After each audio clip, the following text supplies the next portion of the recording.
अस्सलाम वालेकुम। वालेकुम अस्सलाम जी। अच्छा, मेरा सवाल आपसे है कि हुकूमत को आए हुए 1 साल हो गया है और नवाज शरीफ साहब को भी सज़ा भुगतते हुए काफ़ी अरसा हो गया, ठीक है, लेकिन अभी तक पैसे वसूल नहीं हो सके मुल्क के, तो ऐसा क्या करना चाहिए जिससे पैसे वापस मिल जाएं? ऐसा क्या करना चाहिए जिससे पैसे वसूल हो सकें? देखें, इस हवाले से जो काम करने की ज़रूरत है वो ये है कि जो जिस तरह नैब को काम करना चाहिए, नैब के अंदर एक जेलों की टीम बैठी हुई है, वो काम सही कर नहीं पा रहे। उनका जो प्रोसिक्यूशन का तरीका है, जो एविडेंस इकट्ठा करने का तरीका है, वो तरीका इंतहाई गलत है। जैसे आज ही की मैं मिसाल आपको दे दूं, आज एक क्लिप मैंने चलता देखा है, उसके ऊपर FM उस पर क्या नाम है इसका, TV चैनल है 92 पे, वहाँ पे मैंने क्लिप चलते देखा कि जी मरीम नवाज से सवाल पूछा गया कि हाँ जी आप बताएं कि जी आपके जो 4 करोड़ और 80 लाख डॉलर आए हैं ये कहाँ से आए हैं। उसने कहा मुझे नहीं पता। अब ये कानूनन ये बात है कि उनको उन डॉलर्स के अगेंस्ट कानूनी तौर पे प्रोटेक्शन है इनकम टैक्स ऑर्डिनेंस की सेक्शन 111 के अंडर, ठीक है जी। वो उस पीरियड के अंदर इकोनॉमिक रिफॉर्म्स एक्ट के तहत प्रोटेक्टेड है, तो वो प्रोटेक्टेड थे वो लोग। अब ऐसे सवाल का जवाब पूछने का मतलब ही कोई नहीं है। ये कोर्ट ऑफ लॉ के अंदर क्वेश्चन बनते ही नहीं है।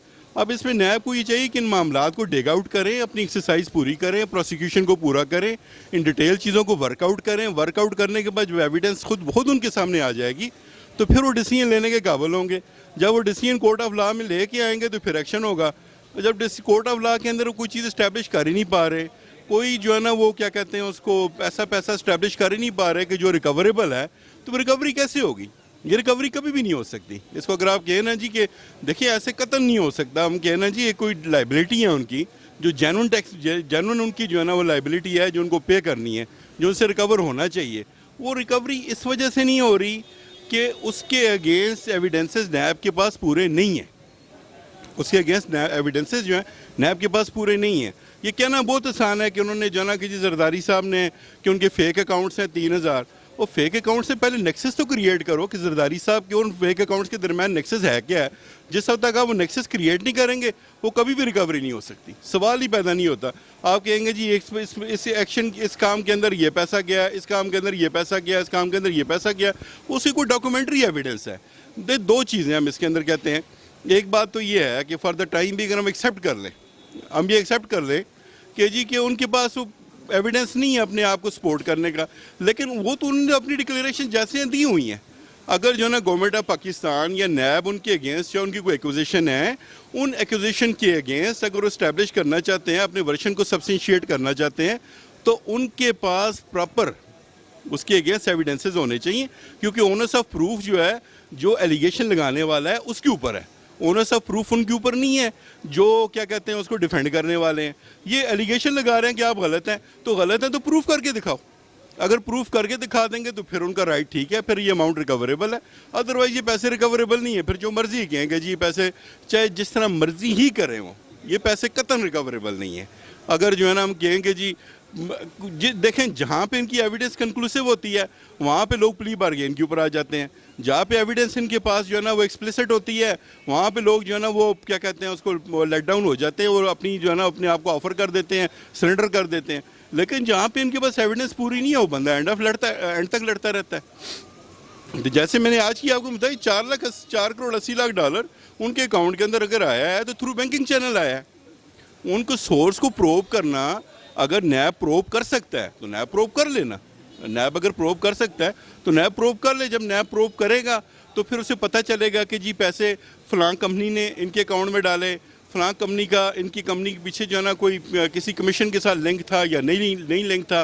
अगर कमीशन के साथ लिंक बनता है, अगर कमीशन के साथ लिंक बनता है तो फिर जो है ना उस नेक्सस को पूरा करेंगे। किस एग्रीमेंट, किस कॉन्ट्रैक्ट, कहाँ पे जो है ना उन्होंने जो है ना वो पैसे चोरी किए हैं, कहाँ पे जो है ना उन्होंने कमीशन खाया है, कहाँ पे किकबैक्स खाए हैं, ये फिर वो नेक्सस पूरा करेंगे। जब ये इस्टेब्लिश करेंगे उसके बाद बारी आती है कि ये पैसा जो है ना क्योंकि 2 नंबर पैसा था और फिर ये जो है ना मरीम नवाज साहबा के अकाउंट के अंदर पैसा है तो 2 नंबर तरीके से आया।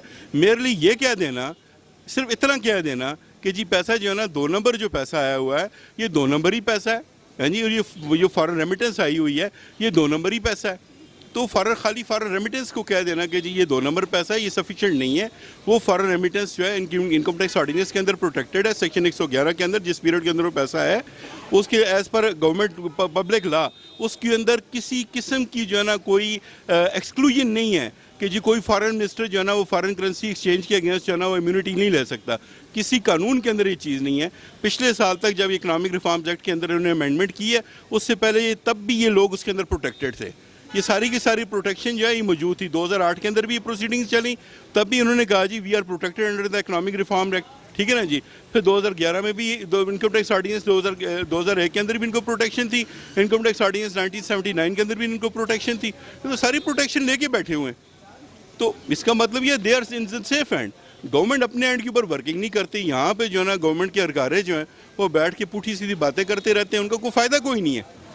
उनको चाहिए अपने सेक्रेटेरिएट्स के अंदर जाके बैठ के काम करें, डिग आउट करें मामलात को, प्रॉपर रिपोर्टिंग करें। जब इनकी फाइनेंशियल रिपोर्टिंग ठीक होगी, विद एविडेंस होगी, विद डॉक्यूमेंट्री एविडेंसेस होगी, कंक्लूसिव एविडेंसेस होगी, फिर उसके बाद जो है ना कोर्ट ऑफ लॉ के लिए ये तय करना आसान होगा कि हाँ जी ये जो प्रॉपर्टीज़ उन्होंने क्रिएट की हैं this is out from the fake money, this is out from the fake accounts, और ये जो ना this is recoverable amount. Otherwise इतना कह देना दिस इज कि जी ये रिकवरेबल अमाउंट है, तो ये नहीं हो सकता।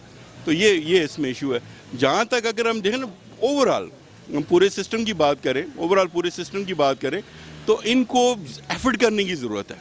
इनको नैब को एफर्ट करने की ज़रूरत है, आपको इनको जो सेक्रेटेरिएट्स हैं उनको एफर्ट करने की ज़रूरत है, कोई एफर्ट नहीं कर पा रहे। थैंक यू जी। मेरा क्वेश्चन आपसे एक और क्वेश्चन ये है कि आप हुकूमत से कितने % सेटिस्फाइड हैं और क्या क्या चीज़ें हैं जो चेंज होने की ज़रूरत है, तभी पाकिस्तान जो है तरक्की की तरफ बढ़ सकता है। और पिछली हुकूमत से भी थोड़ा सा कंपेयर कर दें कि पिछले में क्या मसले मसाइल थे या अब में क्या मसले मसाइल हैं। देखें, अगर आप गवर्नेंस की बात करें ना तो दिस इज़ सो अनफॉर्चुनेट। ये गवर्नमेंट जो है ना अपनी गवर्नेंस के अंदर जो है ना बहुत बड़ा फेलियर है। उसकी 2-3 चीज़ें हैं, मैं आपको बताऊं। एक तो फाइनेंशियल साइड्स के ऊपर जो है ना एक बहुत बड़ा फेलियर है। इनकी जितनी पॉलिसीज़ हैं उनके अंदर जो है ना एक बहुत बड़ा फेलियर है। अच्छा, ये अभी से है या पहले से? देखें, 2 चीज़ें हैं। ये गवर्नमेंट की अपनी दी हुई फिगर्स हैं। आप ये देखें कि 2013 से लेके 2018 तक in 2013 the tax recovery was 1,579 billion rupees. In 2018 the tax recovery was 3,950 billion rupees. तो ये 5 साल के अंदर उन्होंने मियाँ साहब के दौर के अंदर ये रिकवरी आई है, ये जंप आया है। और this was out from the available resources. उसके अंदर कोई सिस्टम को कोलैप्स करने की कोशिश नहीं की गई, कोई करेंसी डिवैल्यूएशन करने की कोशिश नहीं की गई, कोई उसके अंदर जो है ना वो 200% जो है ना गैस की बिजली के बिलों को बढ़ाने की कोशिश नहीं की गई, कोई पेट्रोल को जो है ना वो 58 रुपये से 113-15 रुपये पे लेके जाने की कोशिश नहीं की गई, ठीक है ना जी। कोई जो है ना वो क्या कहते हैं उसको मार्कअप रेट को जो है उन्होंने 7.5% से बढ़ा के 13.5% तक लेके जाने की कोशिश नहीं की गई। ये सारा कुछ जो किया गया है ये किस लिए किया गया है कि ये इकॉनमी को टर्न अराउंड करना चाहते हैं। अगर इकॉनमी को टर्न अराउंड करना चाहते हैं तो उसको कम से कम जो है ना इनको एक डायरेक्शन है इनके लिए, एक स्ट्रेट वे डायरेक्शन है IMF की तरफ से, और वो IMF की डायरेक्शन के ऊपर ये चल रहे हैं। एक इरेशनल डिक्रीज़ है आपकी इकॉनमी में। आप ये देख लें 1,50,000 बंदा जो है ना खाली ऑटोमोबाइल इंडस्ट्री के अंदर आपका फ़ारग कर दिया गया, वन गो में फ़ारग किया गया है। This is in the one go. ये नहीं कहता कि जिसके लिए कोई उन्होंने कोई जो है ना लंबा पीरियड लगा है। 1,50,000 बंदा आपका ऑटोमोबाइल इंडस्ट्री में चला गया। आपका क्या कहते हैं उसको सुजुकी मोटर्स ने जो है ना पिछले साल के अंदर 2018 में जब क्लोजिंग की तो 1.5 बिलियन का प्रॉफिट था उनका। इस साल क्लोजिंग कर रहे हैं तो 1.3 मिलियन का लॉस है। पूरी स्टेटिस्टिकल डिवीजन की भी रिपोर्ट है, उसके अंदर वो खुद मेंशन किया कि जी 2.7% जो है 2.7% जो है ना इकॉनमी में जो है इनकी डिक्रीज़ आ रही है। मैं कहता हूँ कि जो शायद ये मेरा प्रोफेशन है या थोड़ा सा जो है ना मैं चीज़ों को सर्च करता हूँ, मुझे इन चीज़ों का अंदाज़ा है। जो ले मैन के लिए इतना क्या देना सामने जी देखें जी मरीम नवाज ने 4 करोड़ 80 लाख रुपए के डॉलर जो है ना उसके अगेंस्ट जवाब नहीं दे सकी। This is not sufficient.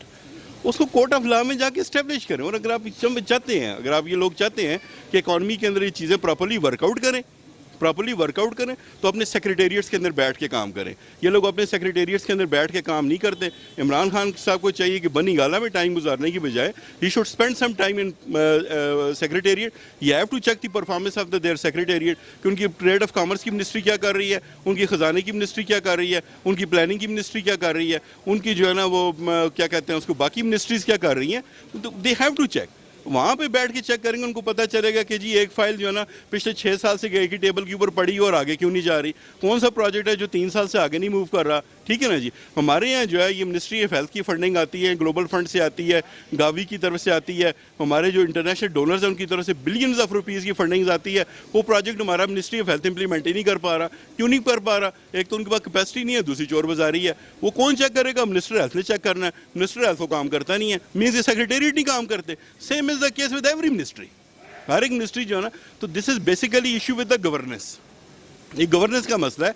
अगर जो है ना मैं कहूँ कि जी इन्होंने रिकवरी टारगेट दिया 5,550 अरब रुपए का, ये 5,550 अरब रुपया कैसे रिकवर करेंगे?